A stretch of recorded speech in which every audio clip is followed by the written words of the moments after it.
సుమంత్ పై case నమోదైంది.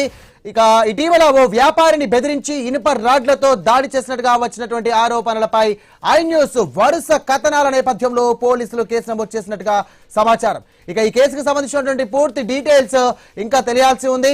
మొత్తం మీద కొండా సురేఖ అంశంలో భాగంగా వరుసగా ఇటు దీనికి సంబంధించినటువంటి అంశంలో భాగంగా తెర మీదకి వస్తున్నాయి. వరుస వివాదాలకు కేంద్ర బిందువుగా కొండా సురేఖ అనుచరులు గాని, కొండా సురేఖ వ్యవహారం గాని, కొండా సురేఖ కుమార్తె చేసినటువంటి వ్యాఖ్యలు ఒక్కసారిగా తెర మీదకి వస్తున్నాయి. సో కొండా సురేఖ కుమార్తె చేసినటువంటి వ్యాఖ్యలు ఇంకా మరవక ముందే ఇటు కొండా సురేఖకు సంబంధించినటువంటి ఓఎస్జీ మాజీ ఓఎస్జీ చేసినటువంటి అరాచకం పైన కూడా ఐ న్యూస్ ప్రత్యేకంగా ప్రచారంలో భాగంగా ఇటు ప్రసారం చేసింది. సో ఒకసారి మనం ఐ న్యూస్ ఎక్స్క్లూజివ్ స్క్రీన్ లో చూస్తున్నాం. చాలా దారుణంగా కూడా దాడి చేశారు. మొత్తం చేతులు కాళ్ళు కుట్లతో సహా అంత దారుణంగా స్టిచెస్ పడ్డాయి అండ్ ఎక్కడికక్కడ వాచిపోయాయి. అంత దారుణంగా వ్యవహరించాల్సినటువంటి అవసరం ఏమొచ్చింది? సో ఒక మంత్రి స్థాయిలో ఉన్నటువంటి ఒక వ్యక్తిని అడ్డం పెట్టుకొని ఒక మాజీ ఓఎస్డీ ఇంత దాష్టికానికి పాల్పడితే అడిగే వారు ఎవరు లేరా? అధికారులు కానీ దీనిపైన స్పందించరా? ఎందుకు పోలీసు వాళ్ళు దీనిపైన కేసులు నమోదు చేయలేదు? ఇంకా ఎలాంటి ఇన్ఫర్మేషన్ ఎందుకు బయటికి రాలేదు? రాజకీయ కుట్ర ఏమైనా ఉందా, లేకుంటే వ్యక్తిగత కక్షల్లో భాగంగా ఎలాంటి చర్యలు తీసుకున్నారా అనే అంశాన్ని కూడా ఇప్పుడు తెర మీదకి వస్తున్నటువంటి ప్రశ్నలుగా కనిపిస్తున్నాయి. రైట్ కిరణ్, మీరు చెప్పండి. ఇప్పుడు ఈ ఘటన మరవక ముందే ఇప్పుడు ఇంకో సంబంధించినటువంటి ఇంకో బ్రేకింగ్ అంతోంది. మాజీ ఓఎస్జీ చేసినటువంటి నిర్ణయం బయటపడింది. మనం ఎక్స్క్లూజివ్ గా ఇస్తున్నాం. సో ఐ న్యూస్ వరుస కథనాల ద్వారా స్పందించినటువంటి యంత్రాంగం ఇప్పుడు కేసు నమోదు చేసినట్టుగా తెలుస్తోంది. ఏంటి దీనికి సంబంధించిన అప్డేట్స్ ఏంటి? ఎస్ఐ మంత్రి కొండా సురేఖ మరో వివాదంలో ఇరుక్కున్నారు. నిన్న వరకు చూసాం ఆమె కూతురు కొండా సుస్మిత ప్రభుత్వాన్ని టార్గెట్ చేయడం, ముఖ్యమంత్రి టార్గెట్ చేయడం, ముఖ్యమంత్రిని అనిశ్చిత వ్యాఖ్యలను చేయడం చూసాం. ఇక ఇప్పుడు కొండా సురేఖ మాజీ ఓఎస్డీ సుమంత్ వ్యవహారం చూసినట్లయితే ఆయన వ్యవహారం ఇప్పుడు హాట్ టాపిక్ గా మారిందని చెప్పొచ్చు. కొండా సురేఖ మాజీ ఓఎస్డీ సుమంత్ అరాచకాన్ని కూడా ఐ న్యూస్ వెలుగులోకి తీసుకొచ్చింది.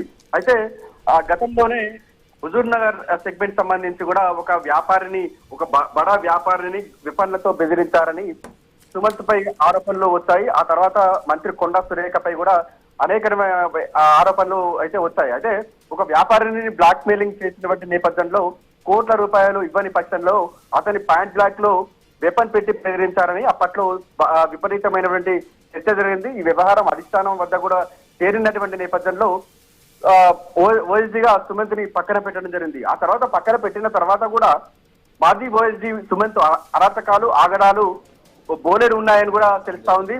అతని మంత్రి కొండా సురేఖ ఒక షాడో ఓఎస్డీగా పనిచేశారనేటువంటి ఆరోపణలు కూడా ఉన్నాయని చెప్పొచ్చు. ఆ నేపథ్యంలోనే మంత్రి కొండా సురేఖను అడ్డం పెట్టుకొని ఆమె అండదండలతో బడా వ్యాపారులను బెదిరించేవారని కూడా తెలుస్తా ఉంది. ఆ క్రమంలోనే ఒక వ్యాపారిని 10 కోట్ల రూపాయలు ఇవ్వాలంటూ కూడా బెదిరించారని కూడా ఆరోపణలు వినిపిస్తా ఉన్నాయి. ఆ బాధితుడికి సంబంధించినటువంటి ఆ బాధితుడు ఐనుస్ కూడా ఆశ్రయించినట్టు కూడా మనం వార్తలు కూడా ఇచ్చిన పరిస్థితి అయితే ఉంది. రైట్ కిరణ్, ఒక నిమిషం, మా కొలీగ్ వంశీ కూడా ఉన్నారు. వంశీ, మనం చూస్తున్నాం అంటే మేడారం జాతరకు సంబంధించి మేడారం జాతర నిధుల దుర్వినియోగంలో కూడా ఆ ఓఎస్డీది కీలక పాత్ర ఉండటంతో ఆయన పక్కకు తప్పించారు. ఆ పక్కకు తప్పించిన తను ఏం చేయాలనుకుంటున్నారో ఆ పనులన్నీ చేసుకుంటూ పోతున్నారు. భూదందాలకు సంబంధించి కావచ్చు, బెదిరింపులకు సంబంధించి కావచ్చు, ఏకంగా జూబ్లీ హిల్స్ లోనే ఒక డెన్ను ఏర్పాటు చేసుకుని ఇందాక మీరు చెప్పిన వ్యాపార సంస్థ ఏదైతే ఉందో ప్రముఖ వ్యాపార సంస్థ ఆ చెందిన వ్యక్తిని బెదిరించడం, అతని దగ్గర నుంచి డబ్బులు డిమాండ్ చేయటం, మరొక వ్యక్తిని ఆ డెన్ కి పిలిపించి 10 కోట్లు ఇవ్వాల్సిందిగా అతన్ని బెదిరించడం, డబ్బులు ఇవ్వని పక్షంలో దాడి చేయటం, ఆ దాడిని కూడా కొండా కుటుంబ సభ్యులకు వీడియో కాల్ ద్వారా చూపించే ప్రయత్నం చేశారన్న ఆరోపణలు కూడా గట్టిగానే వినిపిస్తున్నాయి. సో ఏంటంటే అసలు ఈ ఓఎస్డీ ఓవైపు ఇతర మంత్రులు ఏం చెప్పినా మంత్రుల మాటను లెక్క చేయడు, ప్రభుత్వంలో అధికారులన్నా లెక్కలేదు, పోలీసులన్నా అధికారులన్నా లెక్కలేని తత్వంగా వ్యవహరించారనే ఆరోపణలు కూడా గుప్పమంటున్నాయి. సో ఏం చూసుకొని ఎవరిని చూసుకొని ఈ విధమైన దందాలకు పాల్పడినట్టుగా మనం చూడాల్సి ఉంటుంది.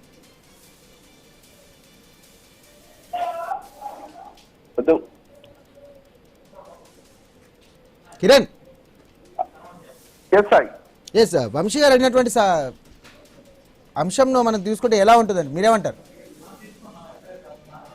అయితే కొండా సురేఖ మాజీ ఓఎస్డీ అరాచకం అయితే ఐనుస్ వెలుగులోకి తీసుకొచ్చింది. అయితే ఒక వ్యాపారిని 10 కోట్ల రూపాయలు ఇవ్వాలంటూ కూడా బెదిరించినట్టు కూడా ఐనుస్ కు బాధితుడు చెప్పడం జరిగింది. అయితే ఇవ్వని పక్షంలో అంటే అక్కడ అతన్ని పై దాడి చేసేటువంటి సుమంత్, అదేవిధంగా అతని అనుచరులు దాడి చేసేటువంటి క్రమంలో ఒక వీడియో కాల్ కూడా చేసినట్టుగా తెలుస్తా ఉంది. ఆ వీడియో కాల్ ఎవరికి చేశారు అనేటువంటి ఇంకా సమాధానాలు రావాల్సి ఉంది. అయితే ఒక మంత్రికి పేరు కూడా ప్రస్తావన తీసుకొచ్చినట్టుగా తెలుస్తా ఉంది.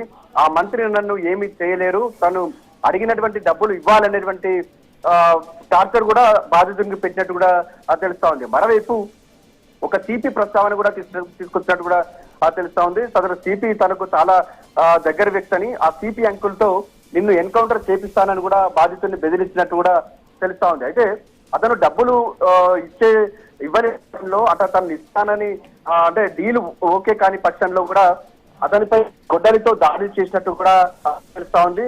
ఇవన్నీ వారి అరాచకాలకు సంబంధించి మొత్తం కూడా బాధితుడు ఐన్యూస్ ను ఆశ్రయించాడు. ప్రస్తుతం అయితే ఐన్యూస్ వరుస కథనాలతో కూడా పోలీసులు స్పందించినట్టు కూడా తెలుస్తా ఉంది. ఎందుకంటే ఒక విచక్షణ రహితంగా మంత్రుల పేరు ప్రస్తావన తీసుకొచ్చి అదే స్థాయి అధికారి ప్రస్తావన తీసుకొచ్చినటువంటి నేపథ్యంలో ఐన్యూస్ వరుస కథనాలను చాలా సీరియస్ గా తీసుకున్నటువంటి పోలీసు ఉన్నతాధికారులు సుమంత్ పై కేసు నమోదు చేసినట్టు కూడా తెలుస్తా ఉంది. ఇటీవల ఒక వ్యాపారిని బెదిరించడం, ఇనుపరాట్లతో దాడి చేసినటువంటి ఆరోపణలు, అదేవిధంగా ఐన్యూస్ వరుస కథనాలు చాలా సీరియస్ గా తీసుకున్నటువంటి పోలీసులు సుమంత్ పై చర్యలు తీసుకుంటున్నటువంటి పరిస్థితులు అయితే ఉన్నాయని చెప్పొచ్చు. ఇప్పటికే సుమంత్ పై వివిధ సెక్షన్ల కింద కేసు నమోదు చేసినట్టు కూడా తెలుస్తా ఉంది.